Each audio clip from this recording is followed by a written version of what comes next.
बिस्मिल्लाहिर्रहमानिर्रहीम। अस्सलाम वालेकुम दोस्तों, मैं Mareed Saleem. Welcome to my YouTube channel novel orchid. कैसे हैं आप सब लोग? जी तो गाइस, आज हमने न्यू नावल रीड करना है।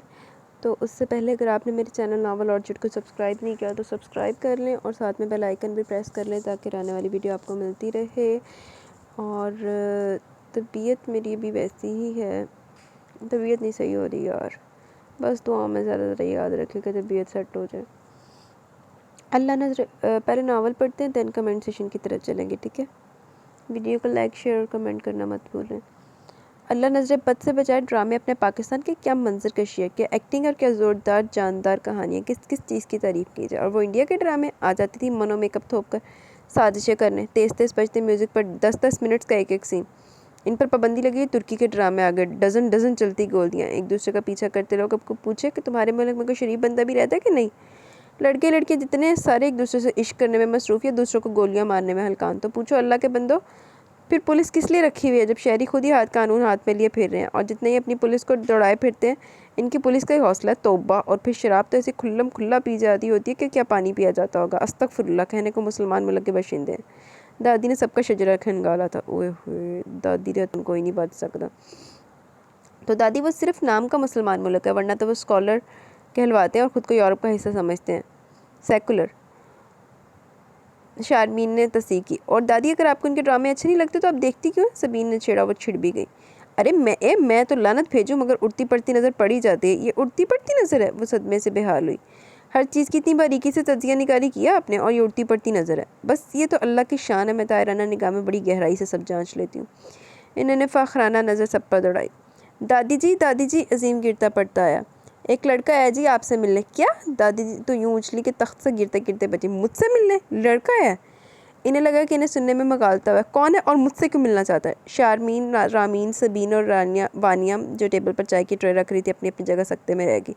लड़का आया भी तो दादी से मिलने? 4 लड़कियों की मौजूदगी में तुफ है इस लड़के पर। चले मुबारक हो दादी, तुर्की में लड़के लड़कियाँ एक दूसरे के इश्क में मुब्तला होते हैं, पर ये पाकिस्तान है, यहाँ लड़के बुढ़ियों के इश्क में। सबीन का सख्ता टूटा और बात मुकम्मल करने से पहले दादी की जूती उड़ती हुई आई थी, जिसने झुकाई देकर खुद को बचाया।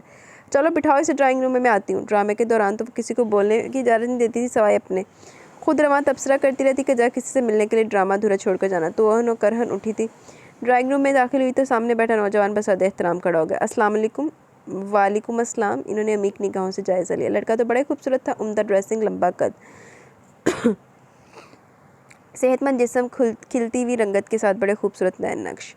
बैठो बेटा और अपना नाम बताओ। वो खुद भी पास रखे सिंगल सोफे पर आ बैठी। आकाशा, मेरा नाम आकाशा है। अच्छा नाम है। मुझसे किस सिलसिले में मिलना चाह रहे थे? इन्होंने नरमी से पूछा।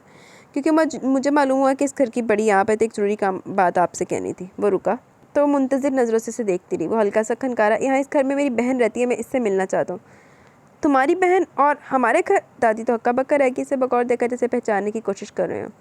कौन है तुम्हारी बहन और यहाँ कैसे रहती है? वानिया नाम है मेरी बहन का। इसने कोई धमाका किया था? ये दादी को ऐसा लगा। वानिया? वो तो मेरी नवासी है, वो तुम्हारी बहन कैसे हुई? मेरी तानिया का तो कोई बेटा नहीं था। वो इस तरह के मेरे पापा ने 2 शादियाँ की थी, पहले मेरी मम्मी से, फिर तानिया आंटी से। मेरी मम्मी से इन्होंने अपनी पसंद से छुप कर शादी की और मरते दम तक इन्हें छुप छुपा कर ही खर्चा देते रहे। मुझे तानिया आंटी और वानिया के मुतल्लिक बताया था। अपनी बीमारी से दौरान उन्होंने ताया से रब्ता करने की मुझे इन्हें सौंप दिया कि मेरा दुनिया में ताया के सिवा कोई नहीं था। अब जबकि मैं इस काबिल हो गया कि अपना घर लेकर अपनी बहन को रख सकूँ, तो अपनी बहन को भी ले जाना चाहता हूँ। बहुत आसान से तफसील बता रहा था। जैसे जैसे बता रहा था वैसे वैसे दादी का मुँह खुलता जा रहा था। वो एक सकते की कैफियत में सुनती नहीं बिलाकर वो हवासों में आई। यहाँ वो अपनी सगी नानी और सगे मामों के पास रह रही है और मेरा दिमाग ख़राब है। मैं इसे उठाकर सौतेले रिश्तों में भेज दूँ? और मुझे तो तुम्हारी कहानी पर भी यकीन नहीं आ रहा। क्या सबूत है तुम्हारे पास कि तुम वाकई उसामा के बेटे हो?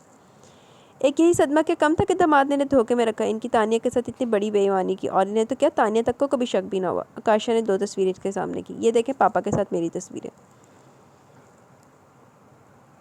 दादी ने तस्वीरें देखी। बिला सबब वो उसामा थे 5-6 साल के बच्चे के साथ।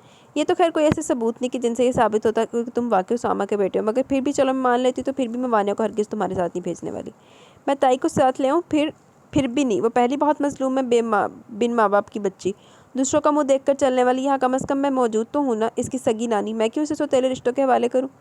मैं कोई सौतेला नहीं हूँ। आप आती जाती रहिएगा, देख लीजिएगा इसके साथ क्या सलूक हो रहा है। खुदा ना ख्वास्ता आपको कोई बात पसंद नहीं आई तो आप इसे वापस ले आइएगा। वो हर सूरत इन्हें राज़ी करना चाहता था। नहीं बच्चे, ये मुमकिन ही नहीं। इतने में चाय आ चुकी थी, इन्होंने प्याली उठाकर दी और ख़ुद भी चुस्कियाँ लेने लगे।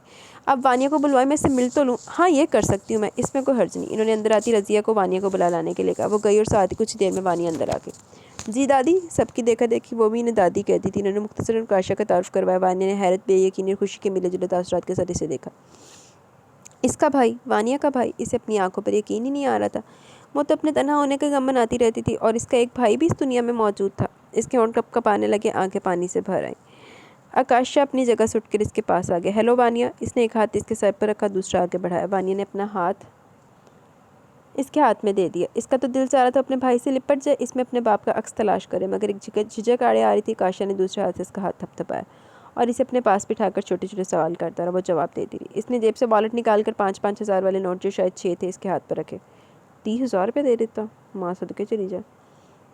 ये रख लो, मैं तुम्हारे लिए कुछ ला नहीं सका। आइंदा तुम्हें खुद साथ ले जाकर तुम्हारी पसंद की शॉपिंग करवाऊंगा, बल्कि मैं नगीन को साथ ले आऊँगा।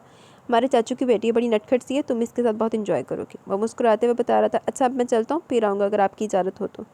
वो उठ गया। दादी ने मुस्कुराते हुए इस बात में सर ला दी। फिर कब आएंगे भाई? वानिया की आवाज़ में बेताबी थी। वो फिर से मुस्कुराया। इंशाल्लाह जल्दी, ये मेरा नंबर रख लो। इसने जेब से निकाल कर एक कार्ड इसे दिया। अच्छा दादी जान, मुझे इजाज़त। दादी ने उठकर इसके शाने पर हाथ फेरा, फिर वानिया की तरफ मुड़ा।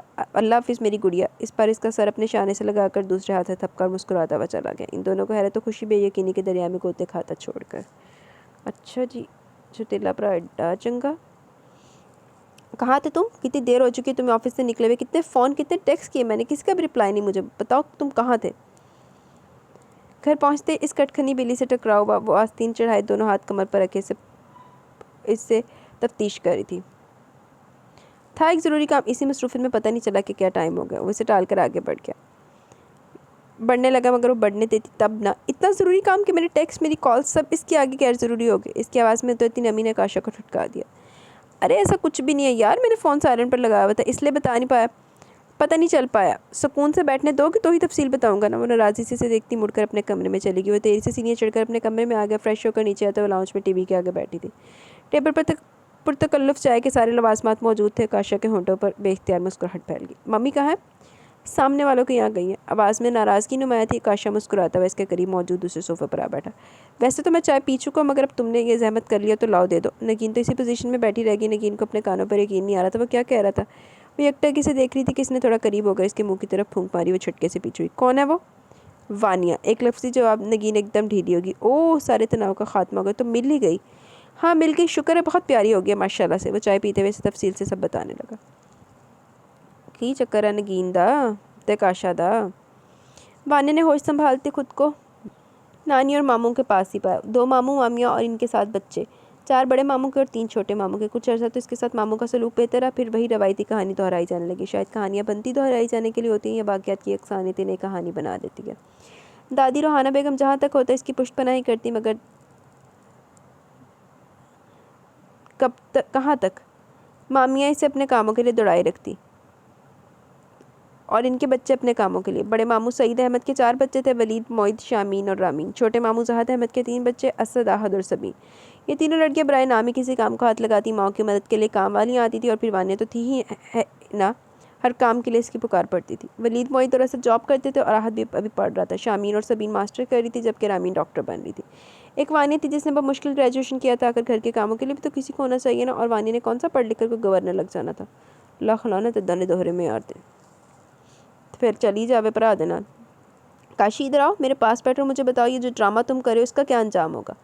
सोबिया ने काशा को आवाज़ दी। वो मुस्कुराता हुआ इनके पास आ बैठा। इंशाल्लाह हैप्पी एंडिंग होगा। हैं ये भी ड्रामा कर रहे हैं? बस अल्लाह ही करे। वो कुछ टेंस थी। वो इन्हें देखकर मुस्कुरा दी। दोबारा वहाँ कब जाओगे? मैं भी चलूँगी। नगीन जो काफ़ी देर से चुप बैठी थी एकदम से बोली। वो तो मुझे पहले पता था, इसलिए मैं वहाँ कह आया हूँ कि आइंदा मेरे साथ नगीन भी आएगी। वो बेख्तियार हंसा। सोबिया मुस्कुरा रही थी। नगीन इनके सबसे छोटे देवर की बेटी थी। हुज़ैफ़ा बड़े, उसामा मंजले और हंजला छोटे थे। हुज़ैफ़ा के 2 बेटे थे, काशा और अकरमा। उसामा की एक ही बेटी थी, वानिया, और हंजला की शमीला से एक बेटी नगीन थी। अच्छा, काशा ओदा कज़न है, भरा नहीं है, क्योंकि उसामा की एक ही बेटी है। और हुज़ैफ़ा के 2 बेटे काशा और अकरमा, और हंसला की शमीला से एक बेटी नगीन थी। शमीला कि कराची अपने मैके गई तो अंधी फायरिंग का शिकार होकर दुनिया से रुखसत होगी। हंसला ने कुछ अरसे बाद अबू धाबी में दूसरी शादी कर ली और अब 2 बेटों के भी बाप थे। नगीन को सोबिया ने अपने पास ही रख लिया। इनकी बेटी की ख्वाहिश पूरी हो गई थी, वो इससे बेपनाह प्यार करती है। कर्मा तो कुछ रूड और मूडी था, मगर काशा बहुत केयरिंग था। वो नगीन का बहुत ख्याल रखता। रफ्ता रफ्ता नगीन इससे इतनी मानूस होगी कि अपना हर मसला इससे डिस्कस करने लगी। बड़े हो जाने पर तो वैसे अपनी मलकियत ही समझने लगी। किसी लड़की से बात करते तो उसे देख ही नहीं सकती थी। मैंने खुद को इसका भाई शो किया। अगर ये कहता कि मैं इसका तायाजाद हूँ तो कोई इसे मिलने भी ना देता। कभी तो हकीकत खुलेगी ना, इससे बेहतर नहीं था तुम इसे सच्चाई बताते। सही बताया है तो वो मेरी बहन ही, मेरी तो हसरत है एक बहन की, वो पूरी होगी। इतनी प्यारी और मासूम है मेरी बहन। जब मुझसे मिलने आई तो खुशी से इसकी आंखों में आंसू आ गए। मैं जैसे इसी मंजर में खो गया, मगर अपने हवास कायम रखे। तभी तो पहले बहन बनाया फिर तारीफ़ की थी, वरना नगीन के सामने सिनफ़े नाजुक की तारीफ़, और वो भी आकाशा करे। तोबा तोबा। मेरी दोनों देवरानियाँ ही बहुत प्यारी थी, तो औलाद कैसे प्यारी नहीं होगी। सोबिया की आंखें भीग की दोनों मरहूम देवरानियों को याद करके। की चल रहा है, मैंने समझ नहीं आ रही हाले तक किस कहानी दी। सुबह जब सभी घर के अफराद नाश्ते के लिए मेज़ पर मौजूद होते थे, वो मखरूस और बोंग जो नाश्ते के टाइम मची होती थी वो आज भी थी। सब ऑफिस, यूनिवर्सिटी और कॉलेज आने की देर हो जाने के डर से अफरा तफरी फैलाए हुए थे। अभी भी वानिया और समन मामी तेरी से सबके लिए नाश्ता तैयार करी थी, मगर फिर भी आवाज़ें पड़ रही थी। वानिया ने जल्दी जल्दी जितने अंडे बने ट्रे में रखे और तेरी से टेबल पर पहुँचाए। पराठे, डबल रोटी, रस, जैम, जेली, मक्खन, जूस, दूध और चाय सब कुछ मौजूद था। सबके जाते वो हल्कान होकर कुर्सी पर गिरने के अंदाज में आ बैठी। सचमुच वो बहुत थक गई थी। आह मेरी बच्ची, अब खुद भी तसल्ली से नाश्ता कर ले, दादी ने मोहब्बत से पुकारा। आ रही हूँ दादी। इतने में समन चाय लेकर आ गई। अभी दोनों नाश्ते से फारिग हुई थी कि पता चला मेहमान आए। कौन मेहमान? दादी ने पूछा तो अजीम ने बताया कि इस दिन वाला लड़का एक लड़की के साथ आया। वानिया और दादी ड्राइंग रूम में आई, जहाँ आकाशा के साथ एक बहुत खूबसूरत लड़की मौजूद थी। आकाशा ने बाहमी तारुफ करवाया। वानिया बहुत खुश दिली से मिली। जाओ बहन को मामियों से मिलवाओ। वानिया इसे अंदर ले गई तो दादी ने पूछा, उसामा के 2 भाई थे ना, एक बड़ा और एक छोटा, ये छोटे की बेटी है ना? जी जी, ये हंसला अंकल की बेटी है, आकाशा ने तायद की। और बड़े वाले के कितने बच्चे हैं? जी इनकी 2 बेटे हैं, आकाशा ने बड़ी खुदतमादी से जवाब दिया। तो तुम कहाँ रहते हो? वहीं ताया के पास? जी जी, वैसे तो पूरी तैयारी से आया था, मगर अंदर कहीं घबराहट भी थी कि कोई ऐसा सवाल ना सामने आ जाए जो गैर मुतवक्का। ये बच्ची भी तुम लोगों के साथ होती होगी?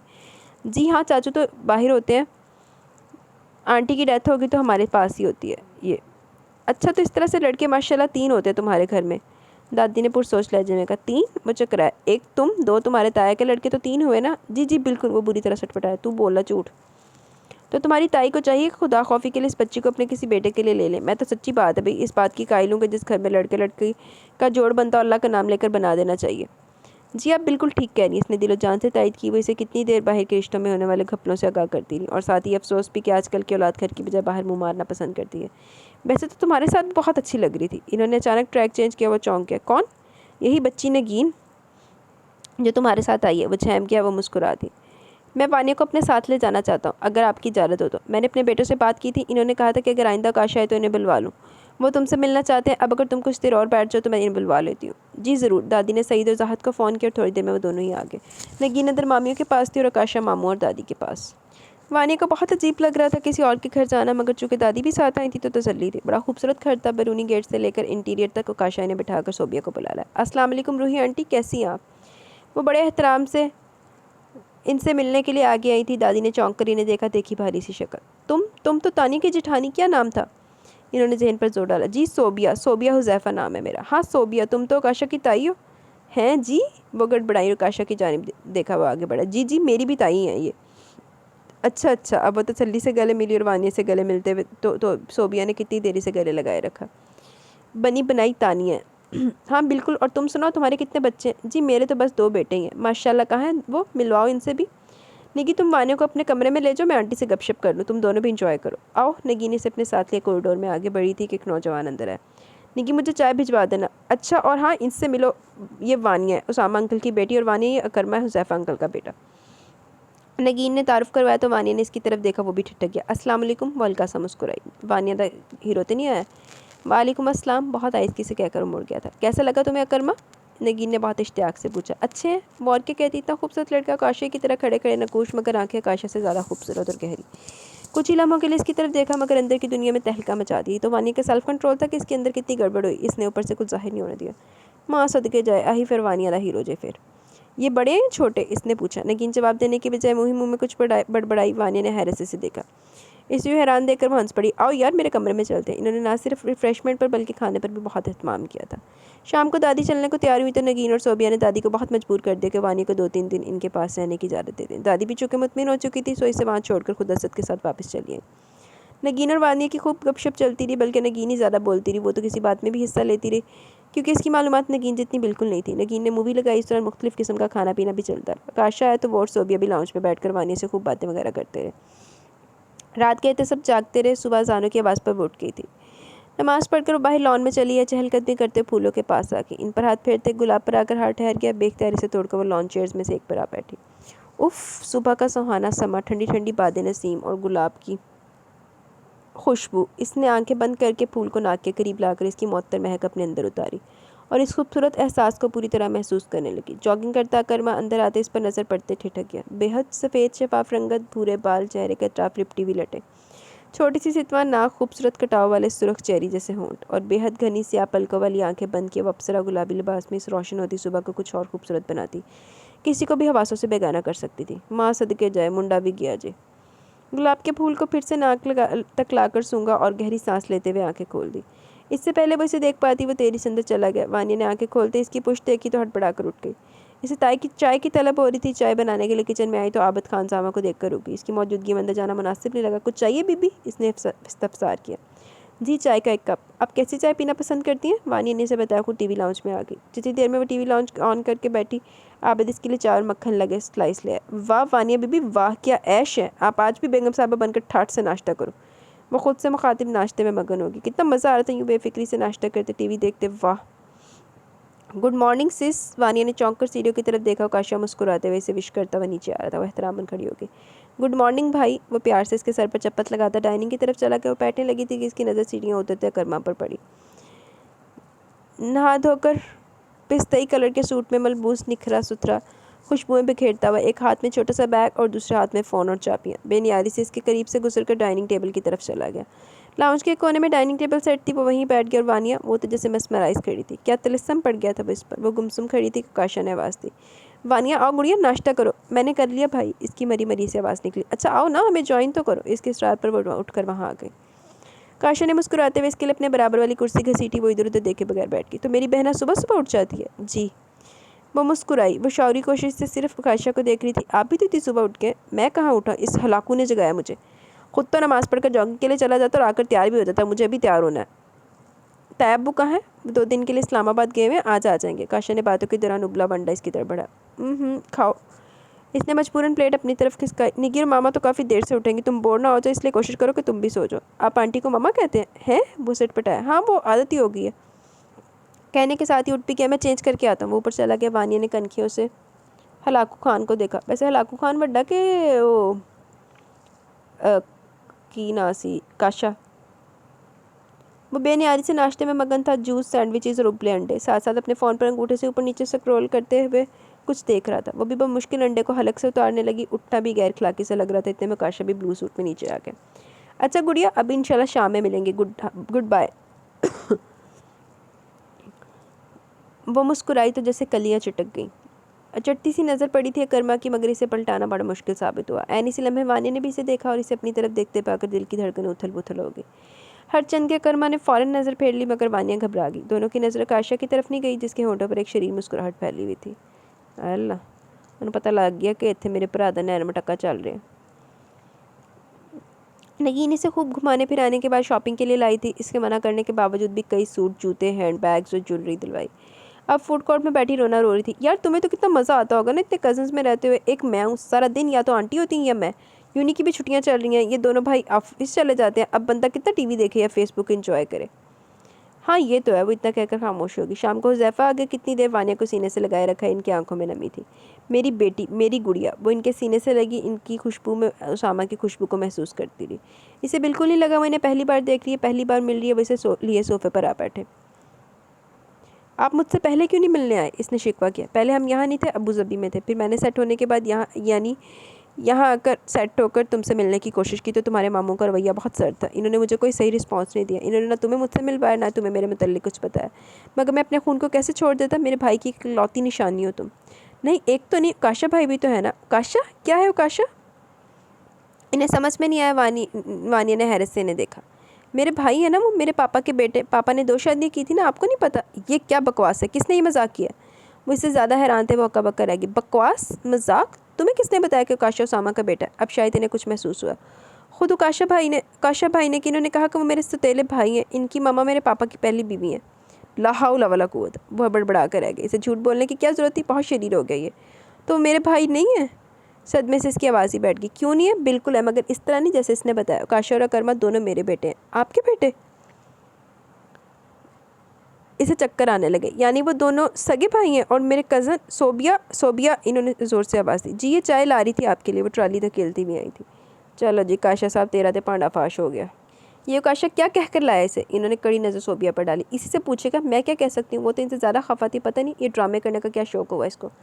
हुज़ैफ़ा ने वानिया की तरफ देखा। वो तो हैरत और सदमे से गुमसुम बैठी थी। जिस भाई का मान करके वो यहाँ तक आई थी वो तो भाई ही नहीं था। और बहुत सारे कज़न्स की तरह एक कज़न तायाज़ाद भाई, इसके नसीब में तन्हा रहना लिखा था, वो तन्हा ही थी। इसे पहले कब खुशियाँ रास आई थी जो अब आती। वो इन्हीं दुख भरी सोचों में उलझी हुई थी और हुज़ैफ़ा ने फ़ोन करके काशा को घर बुला लिया। जब तक वो आया नगीन भी आ चुकी थी। लाउंज में दाखिल होते मामले की नोयत इसकी समझ में आ गई। उदास गमज़दा वानिया, नगीन का मुस्कुराता चेहरा, आंखों की शदीद चमक, मम्मी का नाराज़ और डैड का कहरमान चेहरा अंदाज। वो मुहतात होकर आ गया। अस्सलाम वालेकुम डैड। कौन डैड? मैं तुम्हारा ताया नहीं हूँ? ये सवाल नहीं था, इत्तला थी कि मुझे सब मालूम हो गया। काशा ने चोर नज़रों से वानिया को देखा जो हमस गुमसुम सुम्मुन बुकमुन की अमली तस्वीर बनी बैठी थी। वो आ गया। प्लीज़ डैड पूरी बात तो सुन ले कि हुआ क्या। आप तो यूँ ही गुस्सा हो रहे हैं। अच्छा तो फिर ये झूठ बोलने की ज़रूरत क्यों पेश आई तुम्हें? वहाँ क्या वो लोग तुम्हें वानिया से नहीं मिलने देते या इसे यहाँ नहीं आने देते? आखिर इसके ताए के बेटे हो तुम। वो सचमुच ना मिलने देते ना ही यहाँ आने देते, इसलिए मैंने ये बेज़रर सा झूठ बोल दिया। तो इससे क्या फ़र्क पड़ा? मेरे मरहूम भाई पर दूसरी शादी का बेबुनियाद इल्ज़ाम लगा के कहते हो क्या फ़र्क पड़ा? वो थाड़े थे। तो अंकल से रोज़े क़यामत माफ़ी मांग लूँगा ना। माँ सदके जाए, रोज़े क़यामत तक के मामलात का तो सोच लिया, और जो ज़माना हाल के मामला दरपेश है इनके बारे में क्या फरमाना पसंद करेंगे आप? मैं क्लियर कर लूँगा सबको, ये मेरा ज़िम्मेदारी से अंकल से सबसे बात कर लूँगा, और वानिया से भी मैं खुद एक्सक्यूज़ कर लूँगा। ये तो मेरी प्यारी सी बहन है ना। इसने वानिया के पास बैठ कर इसके कंधों के गिर्द बाजू फैलाया। है ना वानिया? वानिया ने इसकी तरफ देखा। वो मुस्कुरा रहा था। मोहब्बत, अपनायत, खलूस हर रंग था इसकी आंखों में। वो भी हल्का सा मुस्कुरा दी। डन। इसने अंगूठा खड़ा किया। तुम्हारा दिल साफ़ हो गया वानिया? इस नालायक की तरफ से। हुज़ैफ़ा के पूछने पर इस बात में सर हिलाती हुई मुस्कुराई। चलो फिर मैंने भी इसे माफ़ किया, वरना मेरा इरादा कोई नहीं और था, कुछ और था। इन्होंने एक बार फिर काशा को कड़ी नज़र से देखा और उठ गए। मैं ज़रा फ्रेश होकर आता हूँ। तभी तक मुझे अकरमा का दूसरा भाई नज़र ही नहीं आया। वानिया ने हैरत अफसोस से कहा। कर्मा के आगे कोई और नज़र आ भी नहीं सकता। वो आहिस्ता से बड़बड़ाया। अब सीधा बैठकर चाय पी रहा था। वानिया ने हैरत से देखा। जी ये बिस्किट खाओ, मुझे बड़े मज़े के हैं। ऊँचा तो बोल ज़रा, अब्बा जी ने तेरी गिच्ची हथे मरोड़ देनी पड़ के, डैड ने। इसने प्लेट वानिया के आगे की। इसने एक बिस्किट उठा लिया। नगीन चाय की। बच के बच्चू आज। अच्छा बड़ी खुशी हो रही है मेरे बचने की? खुशफहमी, इसने चिढ़ाया। लोग खुशफहमी में मुब्तला करते हैं तो होती है ना। पता नहीं लोग कौन बेवकूफ़ लोग हैं जो ये काम करते हैं। नगीन ने लापरवाही से बात उड़ाना चाहिए। अपने आप को बेवकूफ़ कहने वाली आप दुनिया की वाहद खतून है। आगे भी काशा था। वानिया खिलखिलाकर हंस पड़ी। इन दोनों की नोक-झोंक ने माहौल ही बदल दिया था। भाई आज मैं भी आपके साथ चलूं? बड़ी हिम्मत करके इसने बाहर जाते हैं कर्मा को मुखातिब किया, और इसे जैसे करंट लगा ऐसे वो पलटा। आंखें सुकेड़ गई और छंबे से देखा जैसे यकीन ना आ रहा हो किसी ने इसे भाई का। माँ सदके चले जाए। तो तू ना लिफ्ट करा ने भाई कहना सी ना। ये आपने भाई किससे कहा है? मुझे अपनी तरफ इशारा किया। तो और तेरे कुछ लागते ने क्या? जी वो मैं। वानिया का तो गला ही खुश्क हो गया। वो जो एक भाई बुना हुआ ना वो काफ़ी नहीं है? इसे भाई समझे और भाई पुकारे। मैं किसी भी तरह आपका भाई नहीं हूँ। इसका लहजा ना सख्त था ना तलक। फिर भी पता नहीं क्यों वो हर्ट हुई थी। अपनी कैफियत छुपाने के लिए मुड़ने लगी तो उसने पुकारा, आए चले। इसे खुद से इसे कहकर मना कैसे करती। सो जैसे तैसे इसके पीछे पीछे चली पड़ी। इस तरह तो मेरा ऑफिस टाइम निकल जाएगा। वो हल्की से आवाज़ में बड़बड़ाया। वानिया मारी शर्मिंदगी के तेज़ तेज़ चलने लगी। तकरीबन 10 मिनट के फासले पर पार्क था। वो वहाँ जाकर एक बेंच पर बैठ गई और वो ट्रैक पर जॉगिंग करता आगे चला गया। वो चुपचाप इधर उधर देखती रही। सुबह का सुहाना समा था। परिंदे चहकते गुनगुनाते बसीत फिजाओं में महवे परवास थे। कुछ चिड़ियाँ इसके सामने ज़मीन पर अपना रिस्क तलाश करती चूँ चूँ कर रही थी। इनकी चहकार ने इसे इनकी तरफ मतवज्जा किया। वो दिलचस्पी से इन्हें देखने लगी। वो इतने से थोड़ी सी बेतकल्फ़ी हासिल करने के लिए इसके साथ आई थी, और इसने पहली बात कही ऐसा जवाब दिया कि वो ठंडी हो गई थी। दो बार वो इसके सामने जॉगिंग करता गुजरा। तीसरी बार में इसके करीब चला। आए चलते हैं। वो उठकर चल पड़ी। इस बार कर्मा इसके साथ साथ चल रहा था। वो जैसे फ्रैंकनेस के लिए आई थी तो अब यूँ लग रहा था कि खाम खा मशक्क़त ही की सुबह सुबह। वो तो इसी तरह का था, ठुस का ठुस। क्या मजाल के मुंह से कुछ फूट जाए। इतने में इसकी कॉल आने लगी। इसने ट्राउज़र की पॉकेट में हाथ निकाला। हाँ मॉर्निंग यार, बस वापस आ रहा हूँ। हाँ है। हाँ। वानिया ने हैरत से देखा। वो भी हंस सकता है इस तरह? पता नहीं कौन खुश नसीब है जिसे शर्फ बख्शा गया। नो डाउट यार, अच्छा फिर बाद में। ओके, आपकी चाय लेट होगी। अब वानिया से मुखातिब हो वो तुम्हारे हैरत के सकते में रहेगी। नहीं कोई ख़ास देर तो नहीं हुई, पी लूँगी। आज जूस पी ले मेरे साथ। इसकी ऑफ़र पर बेहोश होते होते रह गई कर्मा और से यूँ मुखातिब, हालांकि वो इसे थोड़ी सी फ्री होने के लिए साथ आई थी और अब जब वो बात कर रहा था तो भी इसे घबराहट हो रही थी। अंदर लाउंज में दाखिल होते वो ठिठक गई। नगीन सामने बैठी टीवी देख रही थी, इन पर नज़र पड़ते चाहे कि ओ ब्यूटीफुल कपल। वानी ने सटपटाकर पहले इसे फिर कर्मा को देखा। वो दोनों हाथों के अंगूठे खड़े करके चेयर्स का इशारा करता ऊपर चला गया। ये क्या बदतमीज़ी है? वानी इसके पास आकर धीमे से गुरा। क्या हो गया यार, तारीफ़ की तुम दोनों की। उसने लापरवाही से कंधे उचकाए। और किन मानों में किया? शर्म तो नहीं आती? भाई हैं वो मेरे। वो नाराज़ी से कहती इसके पास बैठ गई। खैर अब सब तो तुम्हारे भाई नहीं हो सकते, एक बन गया ना वही काफ़ी है। नगीन ने मुंह बनाया। है वही कर्मा वाला जवाब। वो हैरानी से देखने लगी। तुम इस वक्त कैसे उठ गई? मामला संगीन है यार, नमाज के लिए तो उठती हूँ। नमाज पढ़कर दोबारा लेटने लगी तो काशा आ गया। कहने लगा सोना नहीं है। कर्मा मानिया को लेकर गायब हो गया, वो भी सुबह सुबह। और ज़रा अपना पता तो लगाएं, कहाँ चले गए दोनों? फिर रूमी को फ़ोन किया तो पता चला कि पार्क में है। तसल्ली हुई। वानिया के तो चौरत तबक रोशन हो गए। क्या भाई भी उठे हुए? जी बिल्कुल उठे हुए। अभी यही मेरा सर खाने में मसरूफ़ थे। तुम दोनों को आते देखा तो ऊपर गए हैं तैयार होने। वानिया के चेहरा सुर्ख हो गई। दोनों आखिर क्या समझ कर गलतफहमी का शिकार हुए। मैं तो यूं ही साथ चली कि मैंने सोचा सुबह सुबह और टेबल पर चलते हैं, ये दोनों भी आने वाले। नगीन एकदम यूँ उठी कि इसकी बात मुंह में रह गई। दोनों अभी डाइनिंग चेयर्स पर आकर बैठी थी कि वे दोनों खुशबू बखेरते चले। आकाशा नगीन के बराबर वाली कुर्सी में बैठा तो कर्मा मानिया के साथ। इसकी तो हालत ही गैर होने लगी। इसने चोर नजरों से देखा। आकाशा और नगीन आपस में बात कर रहे थे। कर्मा ने जूस ग्लास में डालकर वानिया की तरफ बढ़ा। ये लो। अंदाजे तो खाता भी बदल गया था। थैंक्स, फंसी फंसी आवाज़ गले से निकली। है तुम तो सुबह पहले चाय लेती हो ना?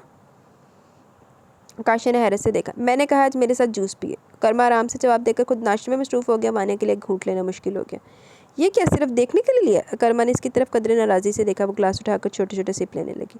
सुबह से चाय पीने की इतनी पुख्ता आदत हो चुकी थी कि जूस इसके हलक से नीचे नहीं उतर रहा था। सिर्फ जूस? ये स्लाइस और अंडा भी लो ना। इस पर नगीन ने टोका। नहीं बस मैं जूस लूँगी। कर्मा ने स्लाइस का और अंडे का पीस फोर्क में परोया और वानिया के मुँह के पास लिया। खाओ। वो घबरा कर पीछे हुई। नहीं मुझे नहीं खाना। मैं कह रहा हूँ ना, मुँह खोलो। हल्की सी डपट आंखों में न जाने कैसा तासुर। वानिया ने बड़ी मुश्किल से थोड़ा सा टुकड़ा लिया। कर्मा ने इसका बचा हुआ लुकमा इत्मीनान से अपने मुंह में रख लिया। तुम कुछ ज़्यादा ही नहीं फ्रैंक हो रहे? नगीन ने कर्मा को घेरने करने की कोशिश की। हाँ सिर्फ कोशिश, वरना इसकी मुस्कुराती आवाज़ की कोशिश का हरगिज़ साथ नहीं दे रही थी। वानिया से तो किसी की तरफ देखा भी नहीं जा रहा था। क्यों? बेतकल्लुफ़ होने के लिए क्या कोई इजाज़तनामा लेना पड़ेगा? कर्मा ने भवें उचकाई। बिल्कुल, बड़ों से बाकायदा इजाज़त ली जाती है। वो तो कब की मिल चुकी। वो इसी तरह नाश्ता करता रहा। आया है मामला कुछ गड़बड़ लग रहा है। बनता हो तो कर्मा बिन हुज़ैफा जैसा। आकाशा ने बेख्तियार से रहा। 2 दिन में यहाँ तक पहुँच कर एक मैं हूँ जिसे हाथ पकड़ने के लिए भी इजाज़त लेनी पड़ती है। नगीन ने से घूरा। तो इनका निकाह हो चुका है, हमारा नहीं। वानिया तो सारी शर्म और घबराहट भूल कर हक्का बक्का रहेगी। किसका निकाह? किन दोनों का निकाह? तुम दोनों का, यानी तुम्हारा रूमी का निकाह। बचपन में ही हो गया था। नगीन ने इतने आराम से कहा जैसे कोई बहुत सी आम सी बात। और वानिया इसके असाब पर तो जैसे बम फाड़ दिया गया था। इसने मुँह तो खुला हुआ ही था, आंख इतनी फैल गई कि मज़ीद की गुंजाइश नहीं रही। जोर का झटका है जोरों से लगा। ये तुम क्या? हाँ ना, सही बता रही हूँ। मिस्टर तुम्हारे हस्बैंड होते हैं। इसने हाथ से कर्मा की तरफ इशारा किया। वो नाश्ते में यूँ मगन था जैसे किसी बात से कोई फ़र्क ही ना पड़ा। मुझे यकीन नहीं आ रहा। वानिया ने नफ़ी में सर लाया। चलो रूमी, तुम इसे यकीन दिलाओ, मैं काशी के साथ जा रही हूँ। ये मुझे यूँ नहीं छोड़ता, वापस चला जाएगा। वो अंदर अपना हैंड बैग वगैरह लेने चली गई। तैयार तो पहले ही थी।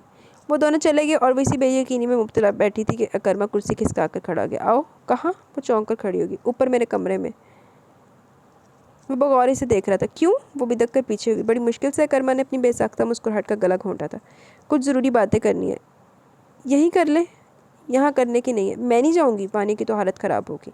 तो मैं उठा कर ले जाता हूँ। इसकी तरफ बड़ा वो हल्की सी चीख मार कर पीछे हटी थी। नहीं तो चलो। इसने सीढ़ियों की तरफ इशारा किया। वानिया की तुम्हारे घबराहट की टांगें काँप रही थी, दिल अलग धड़क रहा था। कर्मा ने अपने कमरे का दरवाज़ा खोला। बहुत खूबसूरत फर्निश्ड कमरा। वो जल्दी से साइड में पड़े सोफे पर बैठ गई, वरना से लग रहा था वो गिर जाएगी। वो भी इसके साथ ही बैठ गया। वानिया सिमट सी की, दिल तो बाकायदा ढोल की तरह बजने लगा था। इसकी उड़ी हुई रंगत गोद में थे कपकपाते हाथ। कर्मा के मोंढों पर मुस्कुराहट आ गई। क्यों इतना घबरा रही हो यार? मैं तुम्हें खा तो नहीं जाऊँगा। पर वो तो काँपने लग गई थी। वानिया खुद पर काबू पाने की कोशिश करने लगी। कुछ नॉर्मल हुई तो वो इसके पास आ बैठा। अपना हाथ दो मुझे। वानिया ने अपना हाथ सामने किया। कर्मा ने अपने बाएं हाथ में इसे थामा और एक बहुत खूबसूरत अंगूठी इसकी उंगली में पहना दी। कुछ देर देखता रहा। इसका ठंडा यह हाथ अपने दोनों हाथों में लेकर दबाया। मैं तो सोच रहा था लंच कहीं बाहर करने के लिए, पर तुम्हारी हालत देखकर तो लग रहा है कि तुम बेहोश ही ना हो जाओ, इसलिए अभी ये आइडिया तो ड्रॉप कर देता हूँ। तुम फिलहाल आराम से हमारे रिश्ते के लिए सोचो। जब रिलैक्स फील करो तो फिर चलेंगे। मैं जाऊँ? वो जल्दी से खड़ी होगी। वो कुछ देर से देखता रहा। वो मज़ीद घबरा रही थी। ओके जाओ। फिर इसके साथ ही सीढ़ियाँ उतरने लगा। गिर तो नहीं जाओगी? इसकी नज़र इसकी बेतरतीब चाल पर थी। नहीं नहीं। वो जल्दी जल्दी सीढ़ियाँ उतरी ओके बाय, शाम को मिलेंगे फिर। वो पीछे से पुकारा, वो शर्मिंदा होकर पलटी। अल्लाह हाफिज़, अल्लाह हाफिज़ मेरी जान कहकर वो बाहर चला गया। वो तेज़ तेज़ धड़कते दिल के साथ आकर बेड पर लेट गई। इतनी गैर मुतवक्किल सूरत अकरमा जैसे पहली बार देखकर इसके दिल ने बीट मिस की थी, जो इसके दिल को एकदम भाग गया था।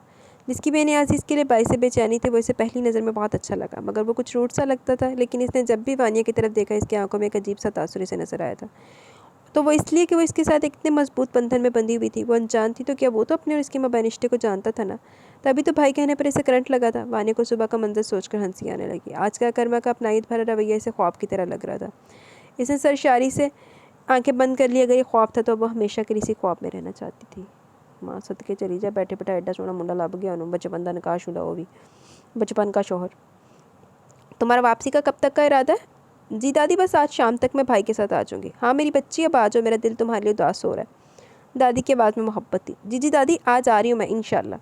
वो बात करके सोबी आंटी के पास बैठ के वो इसे इधर उधर की बातें करती रही। 3 बजे नगीन भी आ गई। आते इससे पूछा, क्या कह रहा था रूमी? इसने मुस्कुराकर अपना हाथ आगे किया। वाह ब्यूटीफुल, तो तुम्हें रूमी का गिफ्ट समेत रूमी के पसंद आया है ना? वानिया मुस्कुरा दी। नगीन ने एक महंगे सेलफोन का डब्बा इसे पकड़ाया। ये काशी ने दिया तुम्हारे लिए, सब मिलकर मुझे शर्मिंदा करे। अरे किन तकल्लुफ़ात में पड़ रही हो तुम? मेरा और तुम्हारा एक ही जैसा रिश्ता है इनसे, और मैं तो छीन झपट के ले लेती हूँ जो चाहिए होता है। तुम्हारे पापा तो जिंदा सलामत है ना, तुम रहती भी तो यहीं हो, तो तुम हक जता सकती हो। वाने के लहजे में हसरत थी। नगीन की तेवियाँ चढ़ गई। तो तुमने इन 3 दिनों में इनका मुझसे कोई राब्ता होते देखा? इनके लिए मेरा होना ना होना बराबर है। इनकी बीवी बच्चे इनके पास मौजूद है, इन्हें सिर्फ इन्हीं की फिक्र होती है। इन्हीं का ख्याल मुझे तो हुज़ैफ़ा अंकल और सोबी आंटी ने रख लिया। इन्होंने शुक्र अदा किया कि इनकी जिम्मेदारी से जान छूटी। पेरेंट्स का ना होना इतना बड़ा दुख नहीं जितना इनके होते हुए यतीमों जैसी ज़िंदगी गुजारना। लेकिन अब मैं भी मजबूत हो गई हूँ, मैं भी इनके मतलब बिल्कुल नहीं सोचती। अब यही लोग मेरा सब कुछ हैं। ये चारों के चारों मुझ पर अपनी बेपनाह मोहब्बतें निछावर करते, तो मैं क्यों अफसरदगी और गम का नमूना बनी रहूँ? सो मैं भी खुश रहती हूँ और हमेशा खुश रहना चाहती हूँ। पहली बार नगीन की आंखों में नमी और आवाज़ में शिद्दत जज्बात से लर्जिश आते देखी थी वानिया ने। इसके तो लब सिल गए थे। वो तो हमेशा अपने माँ बाप के मरने का दुख लिए उदास रहती और नगीन सचमुच कितनी बहादुर थी। हर दुख हर खलिश अपने अंदर छुपाए हर वक्त हंसती मुस्कुराती चहकती गुनगुनाती नजर आती थी। इसकी तरह उदासी का बोर्ड चिस्पा किए नहीं फिरती थी। फिर तुम भी यहाँ आओगी तो बहुत खुश रहोगी। यहाँ इन फरिश्ता सिफत लोगों में आकर कोई उदास हो ही नहीं सकता, ये मैं तुम्हें गारंटी देती हूँ। नगीन ने खुद ही माहौल का बोझलपन दूर करने के लिए मुस्कुराकर बात की। वानिया भी मुस्कुरा दी। अच्छा मुझे अपना नंबर तो बताओ, तुमसे बात ही कर लिया करूँगी। हाँ मुझे दो ये फ़ोन, चार्जिंग पर भी लगा दो और सबके नंबर भी सेव कर दो। शाम 7 बजे हुज़ैफ़ा और अकरमा भी आ गए। कितनी देर हुज़ैफ़ा ने इसे सीने से लगाए रखा है। पेशानी चूम कर अलग हुए तो आंखों में नमी थी। अब जल्दी आना। जी अंकल। वो भी रुहासी हो रही थी। सोबिया और नगीन भी उदास खड़ी थी। वो दोनों काशा के साथ इसे छोड़ने जा रही थी। अल्लाह हाफिज़। इसने कर्मा को देखा, वो इसे देख रहा था। हल्का सा मुस्कुराकर हाथ वानिया की तरफ बढ़ाया। इसने घबराकर चोर नज़रों से सबको देखा, फिर बड़ी मुश्किल से इसे हाथ मिलाया, जिसने बड़ी गर्मजोशी से दबाया। Okay bye. छोड़ा भी यूँ जैसे छोड़ने का जीना चाहता हो। इस बार वानिया ने इसकी तरफ नहीं देखा और आगे बढ़ गई थी। माँ सदके चली जाए, बीवी या हक हलाल दी तो हुन एड्डी फ्रैंक नस्ते बन दी है। वो आ तो गई थी मगर दिल लगता था वहीं छोड़ आई है। हवासों पर तो कर्मा सवार था, किसी काम में दिल नहीं लगता, बेदिली सी छाई हुई थी। शारमीन रामीन और सबी ने दिल खोलकर इसके तहाइफ देखे तो तारीफ़ की थी। दादी ने इसे अपने पास बिठाकर पूछा, कैसा लगे तुम्हें अपना ददियाल? बहुत अच्छा दादी, सब बहुत अच्छे हैं। तुम्हारी ताई भी भली औरत है, बहुत अपनाइयत से मिली, रोज़ फ़ोन भी करती थी मुझे। वानिया चौंक गई। आंटी आपको फ़ोन करती थी? हाँ बेचारी बहुत शर्मिंदा थी कि काशा के उसामा की दूसरी शादी का झूठ बोला, बार बार माजरत कर थी मुझसे। बता दिया आपको आंटी ने? हाँ, और छोटे वाले की तस्वीरें भी दिखाई कि मैं देख परख लूँ, क्योंकि इससे तुम्हारा बचपन में निकाह कर दिया गया था ना। दादी तो इसे शौक पर शौक लगा रही थी। वो जो ये सोच सोच कर शैल हुई जा रही थी कि दादी को ये सब कैसे बता पाएगी। दादी का सब सुनकर न जाने क्या रिएक्शन हो। और यहाँ दादी सारी मालूमात का ज़ख़ीरा इकट्ठा किए बैठी थी। आपको हैरत नहीं हुई ये सब सुनकर? इसने झिझक कर पूछा। तानिया और उसामा का जब इंतकाल हुआ तो वो पाकिस्तान आए हुए थे, इसलिए तुम हमारे पास रहेगी थी। जब वो दुबई में थे तो मुझसे तानिया ने जिक्र किया था कि वानिया के ताया अपने बेटे के लिए वानिया का रिश्ता मांग रहे हैं और उसामा को कोई इतराज़ भी नहीं है। फिर तुम दोनों के निकाह की इतला दी, मगर तुम्हारे माँ बाप के इंतकाल के बाद ये लोग दुबई से अबू ज़बी शिफ्ट हो गए, तो कोई राब्ता ही नहीं हुआ, ना कोई अता पता दिया कि हम ही राब्ता कर लें। हम माँ बेटे इस फिक्र में हलकान कि तुम्हारा क्या बनेगा। सईद ने तो मुझसे कहा कि अम्मा अगर वानिया का निकाह ना किया होता तो इन लोगों ने मैं अपने मुईद के लिए ले लेता। अब कुछ अर्सा हुआ हुज़ैफ़ा ने जब ज़ाहिर और सही से राब्ते की कोशिश की तो हमारे गुस्से को इससे सही से नहीं मिले। वो इन दिनों संजीदगी से सोच रहे थे कि अदालत से तनसीखे निकाह का ऑर्डर लेकर तुम्हें आज़ाद करवा ले के लोग आकर मिलने लगे। उफ़, वो कांप सी गई। तसव्वुर में 2 खूबसूरत गहरी आंखें चली आईं जिनमें इसके लिए बड़े खूबसूरत जज्बात होते थे। वो सारे दिन में इसे बार बार टेक्स्ट करता था, बड़े खूबसूरत जुमले, इजहार मोहब्बत के हसीन इस्तारे, तशबीहात। रोज़ रात को इसका मैसेज आता, मैं आई कॉल यू, और वो नो लिखती थी। इससे बात करते हुए बहुत घबराहट होती थी, पर आज वो हल्की फुल्की हो गई थी। सो रात को जब इसका मे आई कॉल यू का मैसेज आया तो इसने येस लिख कर रिप्लाई किया। वाओ, इसने फ़ौरन टेक्स्ट किया और अभी वो टेक्स्ट पढ़ रही थी कि इसकी कॉल आना शुरू होगी। अस्सलाम वालेकुम। वालेकुम अस्सलाम, कैसी हो वानिया? जी ठीक, और आप कैसे हैं? फ़ाइन, मुझे तुमसे कुछ अहम बात करनी है। जी वसम्बली, फरमाएं।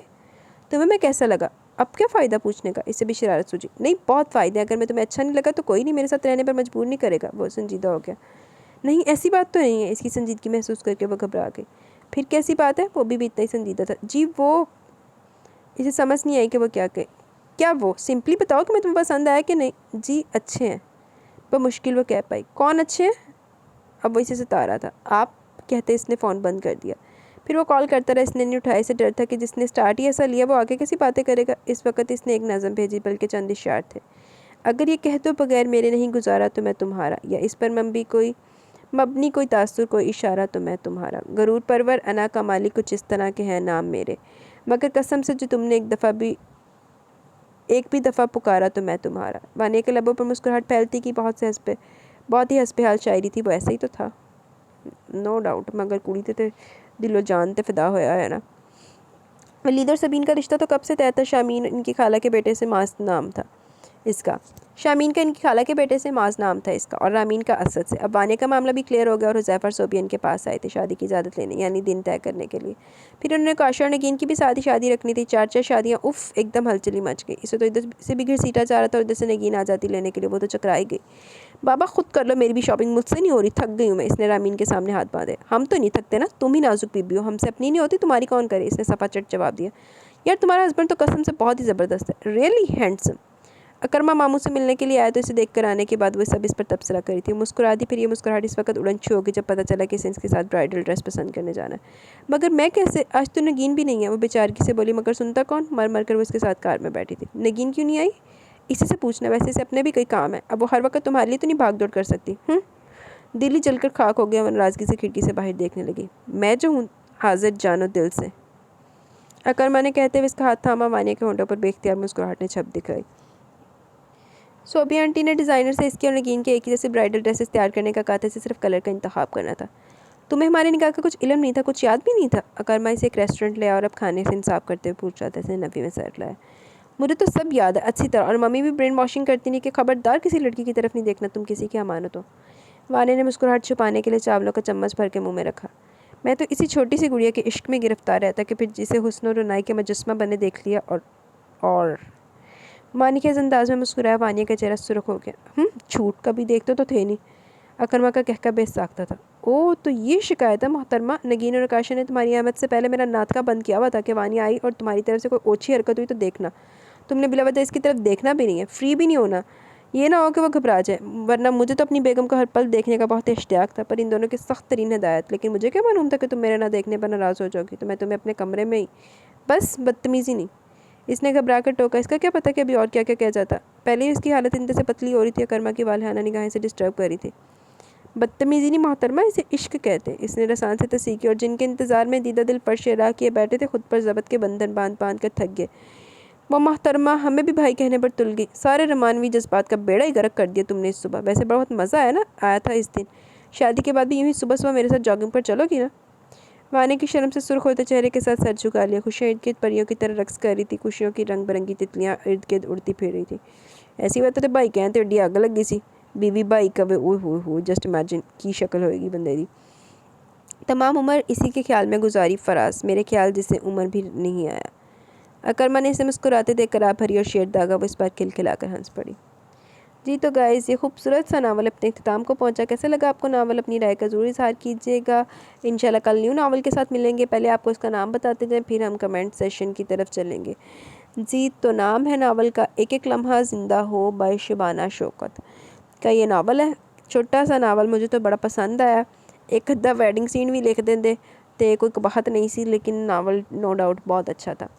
तो आपको कैसा लगा आप भी ज़रूर बताइएगा। इंशाल्लाह जल्द मिलेंगे। पहले भी कमेंट सेशन की तरफ चलते हैं भाई। जी कमेंट है ज़ैनब सज्जाद का। वालेकुम अस्सलाम, अल्हम्दुलिल्लाह, बस तबीयत थोड़ी अपसेट ही है मेरी। हाँ नावल अच्छा था यार, अच्छा जी। मंसूर खान, नावल अच्छा था पर जनीन की तकलीफ़ बहुत थी, बट नक्काश ने उसकी सारी तकलीफ़ आसान कर दी। जी no doubt. Asma Dil beautiful novel. Saira Riaz very good, well done. Asma Dil वालेकुम अस्सलाम, get well soon, lovely novel बहुत अच्छा था। तबीयत अभी वैसी है यार। ज़ेबी चट, पागल नहीं हुआ लड़का। तेज़ी तेज़ है, तलाक करवाने का मंसूबा रखता है फिर शादी करने के लिए, लानती है ना। उसके बाद मलिक सबा का कमेंट है, हाँ जी ज़नीन की हालत काफ़ी ख़राब थी, आतिफ ते पुप्पी होती तो मैंने आप बड़ी जहर लग रही थी, बस मेरा दिल करता था गिच्ची मरोड़ दूँ पकड़ के। हाँ लानती लोग, बस घर जिन्हों का खाना नहीं ना मिलता वो हर दूजे टाइम दिन आई जाते खाने वास्ते।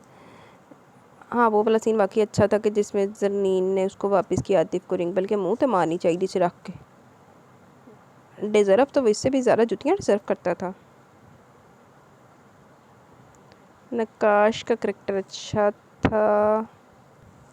आहो वो अपने आप में मगन रहने वाला इंसान था, लेकिन उसके अंदर दर्द दिल था। उनने ना हनी नू अपने तनहा नहीं छड्डिया, अपनी हनी नू। ये बहुत इंटरेस्टिंग था।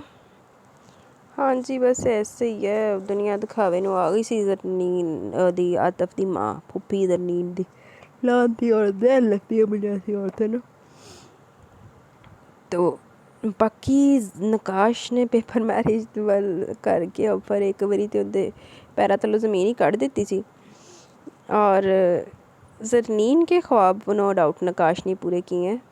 नहीं यार नकाश की माँ आतिफ की माँ जैसी अम्मा जैसी तो नहीं थी, वो तो बहुत ही हर गल च टांग अड़ांदी सी। हाँ ये है कि वो उसको पसंद नहीं करती थी तो उसकी लाइफ में इंटरफेयर भी तो नहीं ना करती थी। तो ठीक है, नहीं पसंद आपको, आप अपनी मगन रहो अपनी लाइफ में और अगले बंदे को उसकी ज़िंदगी जीने दो। हाँ जी अमेरिका ले गया नकाश और उससे खुद भी एहसास हो गया कि वो प्यार करता है। हाँ जी बड़ा देर नाल होया लेकिन हो गया। बस मोहब्बत अच्छे को देख लेती है, भावें कोई इमोशनलैस होवे ते भावें जेड़ा मर्जी होवे।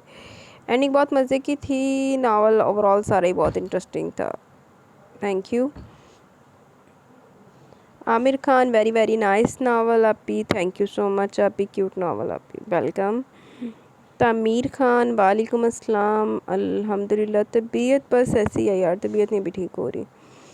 अच्छा आप इरसा वाले नावल की बात करें, मेरा मसीहा मेरा सनम, ਇਹਦੇ ਵਿੱਚ इरसा वाला नावल, एक मिनट रुकी ज़रा। हाँ जी नावल बहुत मज़े का था, तकी और इरसा दोनों ही बहुत अच्छे थे। अच्छा आप इरसा वाले नावल की बात कर रही हैं, तकी वाला जो इससे पिछले वाला था। तो हाँ उसके पेरेंट्स, उसका फादर और उसकी सिस्टर ऐसे ही थे, लेकिन उसको तकी मिल गया। तकी की लाइफ में एंट्री होगी, उसका निकाह हो गया। वो डर भी रही थी कि पता नहीं एक्सेप्ट करेगी कि नहीं, लेकिन तकी की फैमिली भी बड़ी अच्छी थी, उन्होंने ना सिर्फ उसको खुले दिल से एक्सेप्ट किया। हाँ जी लास्ट में सारा कुछ ठीक हो गया, दोनों मामा पापा भी बन गए। हैप्पी एंडिंग थी ना। हाँ जी ये बात ऐसे ही है यार, सोसाइटी में बेटी होने पे कोई कोई खुश होता है। आप जो बता रही हैं कि आपकी बगल में जो अंकल हैं वो भी ऐसे ही करते हैं। लोग 5 बेटियां उनकी, लोग तो 2 के पर ही मुँह सजा लेते थे, अपनी बीवी का जीना हराम कर देते उनको। हालांकि जो औलाद होती है वो हमेशा मर्द के नसीब की होती है, साइंटिफिकली भी और इस्लामिकली भी। बस लेकिन आजकल के समझते नहीं है, पता नहीं अपने आप को क्या समझते हैं। मेरी मामा उनको समझाती रहती हैं, हम सबको अल्लाह पाक के शुक्रगुजार होना चाहिए। बेशक अल्लाह पाक की ज़ात ही है कि मैं इस घर में पैदा किया जहाँ बेटियों की इज़्ज़त की जाती है, उनको प्यार और मान दी जाता है। नो डाउट यार, अल्हम्दुलिल्लाह, अल्लाह पाक का लाख लाख शुक्र है कि अल्लाह पाक ने हमें उन घरानों में पैदा किया कि जहाँ पे ना बेटी को वैल्यूलाइज़ किया जाता है। अब मैं बीमार हूँ, मुझे अपनी टेंशन कोई नहीं है, तो मेरे पेरेंट्स को इतनी टेंशन, हर वक्त मेरी टेंशन लगी रहती है। फिर उसके अलावा मैंने कुछ खाया नहीं पिया, जो भी है, जहाँ जाना है, क्या करना है, कुछ मेरे पेरेंट्स को मुझसे ज़्यादा पता होता है। मैंने कुछ चीज़ मांगी, मैंने मांग के भूल जानी, उनको याद होता है कि उन्होंने क्या करना है। अल्हम्दुलिल्लाह, अल्लाह पाक का लाख लाख शुक्र है। खैर ये मेरी बात थी। आप कह रही होंगी कि मैं कहाँ कहाँ के हकती रहती हूँ कि क्या करूँ, सब्र कर लेना, मैं बहुत बक बक करती हूँ। कोई मसला नहीं है, आप बक बक करें, कोई मसला नहीं है, आपको अपना चैनल है। आप ही, मेरा नाम जुनैरा है, आप मुझे जूनी कहा करें, ठीक है जुनी। चलें अब कोई गल नहीं, नावल बहुत ही प्यारा था। अल्लाह ब्लेस यू आप ही जान, अल्लाह पाक आपको खुश रखें कि आप यूँ ही हंसती मुस्कुराती रहें। आमीन सुम आमीन। अल्लाह हाफिज़, दुआ में याद रखें। बहुत शुक्रिया। अमार अहमद बहुत अच्छा। Faria Sheikh amazing, good working, my songs nice, beautiful novel. Aamir Khan ज़बरदस्त, आपी वेरी नाइस नावल आपी। थैंक यू वेरी मच, आप सबका बहुत शुक्रिया। तो अभी कमेंट सेशन इख्तिताम को पहुँचे, मुझे इजाज़त दें। इंशाल्लाह कल मिलेंगे न्यू नावल के साथ। तब तक के लिए अपना बहुत सारा ख्याल रखें, दुआ में याद रखें। अल्लाह हाफिज़।